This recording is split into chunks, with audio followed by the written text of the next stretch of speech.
दोस्तों, आज हम पढ़ने जा रहे हैं एक ऐसी किताब जो आपके मन के हर उस कोने तक पहुंचेगी जहां शायद आप खुद भी कभी नहीं गए।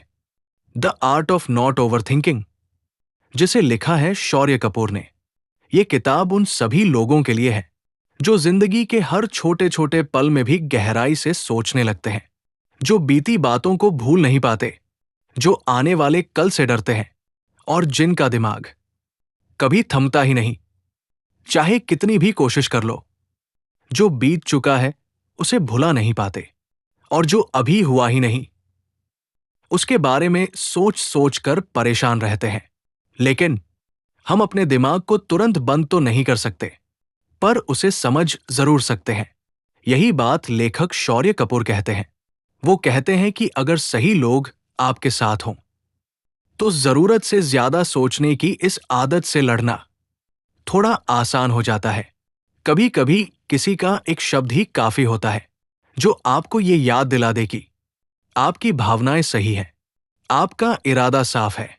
और हां, ऐसे दिन भी आएंगे जब आपके साथ कोई नहीं होगा, कोई नहीं जो आपको समझे या सहारा दे। तब आपको खुद ही अपने लिए खड़ा होना होगा। अगर आज तुम दर्द में हो तो जान लो कि यह भावना केवल टेम्पररी है, जैसे तुम्हारी बाकी सारी भावनाएं होती हैं। अगर खुशी इतनी आसानी से तुम्हारे दिल से जा सकती है तो ये बेबसी और दर्द भी जल्द ही चला जाएगा। तुम्हें हर दिन खुद पर सख्त होने की जरूरत नहीं है, सिर्फ इसलिए कि जिंदगी कठिन है, सिर्फ इसलिए कि तुम्हारे कंधों पर पहाड़ जैसे बोझ है। इसका मतलब ये नहीं कि तुम्हारी कहानी में अब कोई खुशी नहीं बची है। जिंदगी का मतलब है ब्रह्मांड, भगवान या जिस पर भी तुम विश्वास करते हो, और सबसे ज्यादा खुद पर विश्वास करना। ध्यान दो कि तुम सबसे ज्यादा ओवरथिंकिंग कब करते हो? क्या तब जब तुम अकेले अपने कमरे में होते हो, या तब भी जब तुम लोगों के बीच होते हो? क्या यह रात को सोने से पहले होता है? कोई भी तुम्हें कुछ भी कहे, याद रखो, तुम पीड़ित नहीं हो। तुम ऐसी किसी चीज का शिकार नहीं हो जिस पर तुम्हारा कोई नियंत्रण न हो। तुम्हारा मन तुम्हारे नियंत्रण में है। जब भी नकारात्मक विचार तुम्हारे मन में घुसपैठ करें, खुद को व्यस्त कर लो। टहलने जाओ, किसी दोस्त से बात करो, कोई शो देखना शुरू करो। अपना पूरा ध्यान उन विचारों से हटा लो। इसका मतलब ये नहीं कि तुम अपने विचारों से भाग रहे हो। इसका मतलब है कि तुम नकारात्मकता से उलझने का चुनाव नहीं कर रहे हो। तुम उन चीजों पर ध्यान देना चुन रहे हो जो तुम्हें खुशी देती है, ना कि उन विचारों को जो तुम्हें पूरी तरह निगल जाए।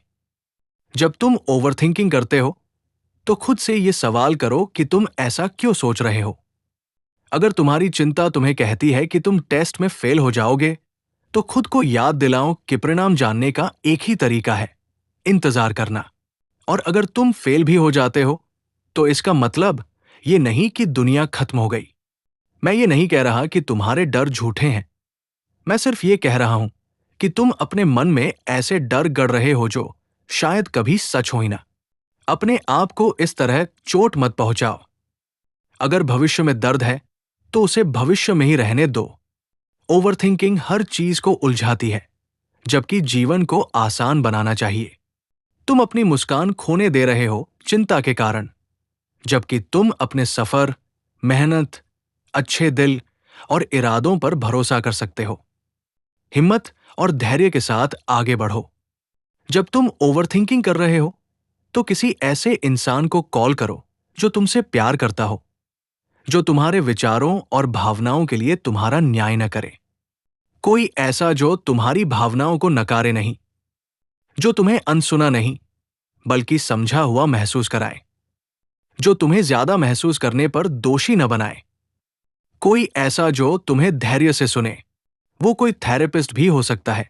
जब जरूरत हो तो मदद लो। नई बातों और लोगों के लिए अपने दिल को खोलने से मत डरना। कभी कभी एक बातचीत तुम्हें इतनी मदद कर सकती है जितना तुम सोच भी नहीं सकते। कुछ लोग तुम्हारे दिल को तुमसे भी बेहतर समझते हैं। दुनिया में ऐसे लोग हैं जो तुमसे सच में प्यार करते हैं, ये तुम सोच भी नहीं सकते। तुम्हें अकेले संघर्ष करने की जरूरत नहीं है। कभी कभी अपने अपनों को यह बताना भी ठीक है कि तुम्हें प्यार और मदद की जरूरत है। तो चलो, अपने सबसे पसंदीदा इंसान को फोन करो, और जब कोई तुम्हें समझने वाला ना हो तो अपने जज्बातों को कागज पर उतारो। खुद से झूठ मत बोलो। लिखने से तुम्हारा दिल हल्का होगा, भले ही समस्या का समाधान ना मिले। ये खुद को बोझिल महसूस करने से रोकने का एक तरीका है। करो, ठीक है? अगर तुम किसी से प्यार करते हो और उनसे कुछ उम्मीद रखते हो तो इसमें कुछ भी गलत नहीं है। प्यार, सम्मान और देखभाल मांगना कोई अपराध नहीं है। लोग तुम्हें भ्रम में डाल सकते हैं कि तुम बहुत ज्यादा मांग रहे हो, लेकिन सच ये है कि तुम जो चाहते हो वो वाजिब है। हम अक्सर ज्यादा सोचने लगते हैं क्योंकि हमारे साथ अतीत में कुछ ऐसा हुआ होता है जो हमें तकलीफ देता है। अगर किसी ने जिसे आपने प्यार किया आपका दिल तोड़ा, तो आप अगली बार किसी पर भरोसा करने से पहले 1000 बार सोचते हैं। हर किसी के इरादों पर शक करने लगते हैं। कोई अगर आप में रुचि दिखाए तो आप उसे दूर धकेल देते हैं। आपको अब लोगों पर विश्वास करना मुश्किल लगता है। अपने दिल की बात किसी से कह पाना कठिन हो जाता है। लेकिन हर कोई आपका दिल नहीं तोड़ेगा। हर कोई आपकी भावनाओं का मजाक नहीं उड़ाएगा। हर कोई आपकी जिंदगी से यूं ही नहीं चला जाएगा। किसी एक के गलत बर्ताव के कारण अपने दिल को पूरी तरह बंद कर लेना ठीक नहीं। खुद से प्यार करना यही भी है कि आप ये माने कि आप प्यार के लायक हैं। आप उस प्यार को पाने के लायक हैं जो बिना शर्त हो। भरोसा करने में समय लगे तो चलेगा, लेकिन प्यार से पूरी तरह मुंह मोड़ लेना सही नहीं है। आप प्यार के लायक हैं और आपको कभी खुद को इसके उलट नहीं कहना चाहिए। अगर आपको लगता है कि आपको थोड़ा रुकना है तो रुक जाइए। अगर किसी ट्रिप पर जाने का मन है तो ज्यादा मत सोचिए। किसी दोस्त को मिस कर रहे हैं तो तुरंत फोन कीजिए। उन बातों पर ज्यादा मत सोचिए जो सोचने लायक नहीं है। आप कोई युद्ध भूमि नहीं है। आपकी जिंदगी कोई जंग नहीं है। हर चीज को प्लान और परफेक्ट तरीके से करने की जरूरत नहीं होती। कभी कभी बस दिल की सुनना भी जरूरी है। अपने जज्बातों को समझें, उन्हें महसूस करें। अपने दिल की सुने और वो फैसले लें जो आपके दिल को सुकून दे और आत्मा को शांति दे। जब आपकी जिंदगी में अच्छी चीजें होने लगे तो डरना नहीं शुरू कर देना। इसकी बजाय उन पलों को खुलकर अपनाइए।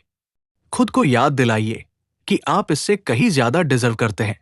आप उस खुशी के हकदार हैं जिसके बारे में आपने कभी सोचा भी नहीं था। वो खुशी जो आपको चौंका दे। सबसे बुरा सोचने की आदत छोड़ दीजिए। सबसे अच्छा उम्मीद कीजिए और इससे कम पर समझौता मत कीजिए। हर दर्द कोई सबक नहीं सिखाता। कभी कभी बस दर्द होता है। जरूरी नहीं हर बार कोई सीख मिले। आप इंसान हैं, मशीन नहीं। आपको दुखी होने का हक है। आपको हील होने का समय मिलना चाहिए। जो चीजें आपको तकलीफ देती हैं उन्हें बर्दाश्त करने की जरूरत नहीं। जो आपको चोट दे वो आपको चोट दे रहा है। बस इतना जानना ही काफी है। परफेक्शन की परिभाषा बदलिए। परफेक्ट क्या है? रात को चैन से सो जाना, पूरे दिन मुस्कुरा पाना, उन लोगों के साथ रहना जो आपसे सच्चा प्यार करते हैं। असल परफेक्शन वही है जो दिल को सुकून दे। हमारे पास बहुत कुछ होता है, लेकिन हम अक्सर उसका शुक्रिया अदा करना भूल जाते हैं। आज भी तुम्हारे आसपास ऐसे लोग हैं जो तुम्हारी फिक्र करते हैं। तुम्हारे ऐसे सपने हैं जो बस पूरे होने का इंतजार कर रहे हैं। जिंदगी में अगर तुम्हें सच्ची खुशी चाहिए तो पहले उसका आभार जताना सीखो। जब सब कुछ उलझा हुआ लगे तो खुद को सबसे अलग मत कर लो। अकेलापन यानी आइसोलेशन सिर्फ एंजाइटी को बढ़ाता है। दुनिया से जुड़कर, अपनों से बात करके ही असली हीलिंग शुरू होती है। किसी अपने से बात करो, अपना दिल खोल दो। तुम देखोगे छोटी छोटी बातों में भी सुकून मिलने लगेगा। जो तुमसे सच में प्यार करता है वो तुम्हें ओवरथिंक करने की वजह नहीं बनाएगा। प्यार वही है जो तुम्हें मजबूत बनाए, जो तुम्हें समझे और तुम्हारी इज्जत करे। अगर कोई तुम्हारे इनर पीस को डिस्टर्ब कर रहा है तो हो सकता है वो तुम्हारा सोलमेट ना हो, सबको खुश करना जरूरी नहीं है। हर किसी की कहानी में हीरो बनना जरूरी नहीं होता। कभी कभी किसी की कहानी में विलन बन जाना अपने लिए जरूरी होता है। अगर किसी रिश्ते में सिर्फ तुम ही कोशिश कर रहे हो और सामने वाला सिर्फ मांग रहा है, तो उस रिश्ते से बाहर आ जाना। कोई बुरा फैसला नहीं होता। कुछ लोग तुम्हारे ओवरथिंकिंग का कारण बनते हैं, जो बार बार चिल्लाते हैं, दरवाजे पटकते हैं या तुम्हारे जज्बातों की कद्र नहीं करते। वो तुम्हारे मेंटल पीस के दुश्मन हैं। ऐसे लोगों को बार बार मौका देना मतलब खुद को बार बार तकलीफ देना। जब तुम खुद को सम्मान देने लगते हो, तब तुम वाकई स्ट्रांग बनते हो। जब तुम ना कहना सीख जाते हो, बाउंड्रीज बनाना सीख जाते हो और उन लोगों से बचना सीख जाते हो जो तुम्हारी एनर्जी चूसते हैं। हर घर सेफ नहीं होता। कभी कभी फैमिली भी दुख का कारण बनती है। उनका ये कहना, हम तुम्हारे भले के लिए कह रहे हैं, हर बार सही नहीं होता। तुम्हारे जज्बात भी मायने रखते हैं, चाहे दर्द किसी अपने नहीं दिया हो। जिंदगी में अभी बहुत कुछ बाकी है। अभी भी कई सनसेट्स देखने बाकी है, नई कहानियां सुननी है, नए लोग मिलने हैं, नए गाने महसूस करने हैं। जिंदगी अब भी बाकी है, तो सिर्फ एक दर्द भरी सोच पर अटके मत रहो। थोड़ा वक्त दो, सब्र रखो। जिंदगी बेहतर जरूर होगी। जिंदगी एक किताब है। कुछ चैप्टर्स अच्छे होते हैं, कुछ थोड़े मुश्किल, पर हर पेज का अपना एक मतलब होता है। ओवरथिंकिंग से दूर जाने का पहला कदम है खुद से प्यार करना। दोस्तों, अगर आपको ये ऑडियो बुक पसंद आई हो, तो हमारे चैनल को सब्सक्राइब जरूर करें। आपका एक लाइक और एक छोटा सा कमेंट हमें और बेहतर कहानियां लाने के लिए प्रेरित करता है। मिलते हैं अगले एपिसोड में एक और सोलफुल किताब के साथ। तब तक खुद से प्यार करते रहिए और ओवरथिंकिंग से थोड़ा दूर रहिए। जय श्री कृष्ण।